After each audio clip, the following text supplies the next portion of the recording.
रहीम। अभी मैं आपके साथ शेयर करने जा रहा हूँ एक अहम पेशरफ जो कि कोरोना वायरस की ट्रीटमेंट के हवाले से सामने आई।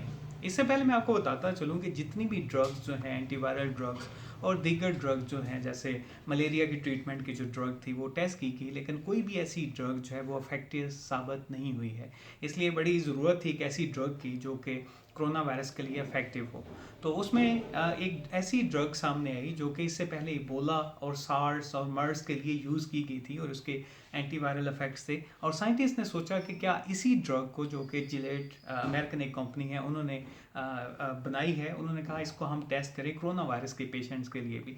तो एक बहुत बड़ा placebo control randomise clinical trial किया गया और ये ट्रायल जो है ये अमेरिका में भी किए गए और साथ इसके यूके में किए गए, जिसमें 1000 से ज़्यादा पेशेंट्स को लिया गया और इस पेशेंट्स को दो ग्रुप्स में तकसीम किया गया। एक ऐसा ग्रुप था जिसमें ड्रग दी गई और दूसरा ऐसा ग्रुप था जिसमें ड्रग तो नहीं दी गई, लेकिन उन्हें बताया नहीं गया था कि इन्हें ड्रग दे रहे हैं या क्या दे रहे हैं, जिसे हम प्लेसिबो कंट्रोल साइंटिफिकली कहते हैं। ये जो अभी रिजल्ट्स पब्लिश हुए हैं 22 मई को, यानी अभी कल ही ये पब्लिश हुए हैं और एक बड़े प्रेस्टिजियस जर्नल है दुनिया में, new England journal of medicine, जिसका इम्पैक्ट फैक्टर मोर देन 50 है, उसमें ये रिजल्ट्स पब्लिश हुए हैं जिसमें ये प्रूव हुआ है कि ये ड्रग जो है काफ़ी इफेक्टिव है।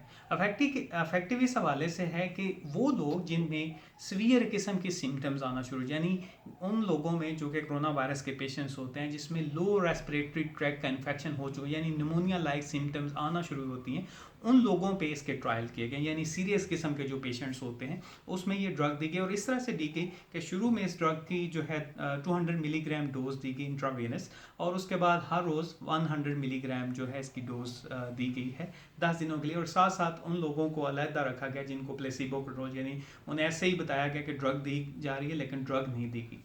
तो उसका एक जो है 1000 पेशेंट्स पे ट्रायल किया गया। उसके जो रिजल्ट्स हैं, ख़ास तौर पे मैं 3 चीज़ें इसमें आपको बताऊंगा जो इसकी एफिकेसी को शो करती हैं। पहली है ड्यूरेशन ऑफ डिजीज़, कि कितने दिन जो है वो पेशेंट्स जो हैं वो हॉस्पिटल में रहे हों।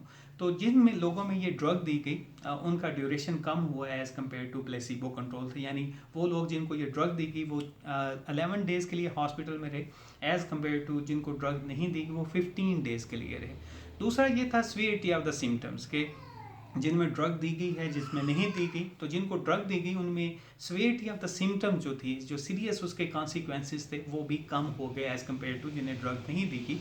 और तीसरा है मॉर्टेलिटी पे, ऐसे लोग जिनको ये ड्रग दी गई उनकी अमवात भी कम हुई एज़ कम्पेयर टू जिनको ड्रग नहीं दी गई। यानी 3 पैरामीटर थे, duration of the hospital stay, symptoms की सीवियरिटी और मॉर्टेलिटी यानी डेथ होना।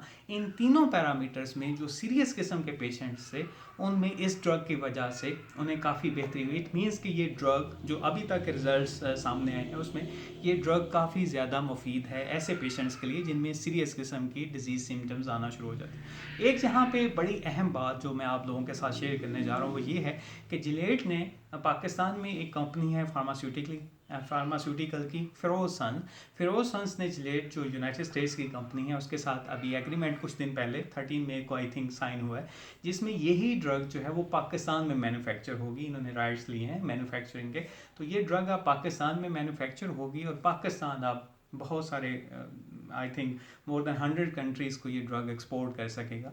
और इससे चूँकि अब रिजल्ट्स भी बड़े अच्छे आए हैं तो इट मीन्स के जो डिज़ीज़ है उसकी सीवियरिटी को भी कम किया जाए। और ख़ास तौर पे क्योंकि इसमें 2 चीज़ें हैं, एक तो बहुत सारे लोगों को सिम्टम्स ही नहीं आती और जिन लोगों में सिम्टम्स आती हैं उसमें भी कुछ में माइल्ड होती हैं और कुछ में सीवियर होती हैं, और सीवियर जो होते हैं वो एक्चुअली रिस्क ग्रुप है, और ये ड्रग जिनमें सीवियर सिम्टम्स आती हैं उनकी सिम्टम्स को काफ़ी हद तक कम करती है। तो ये एक बहुत बड़ी ब्रेक थ्रू है।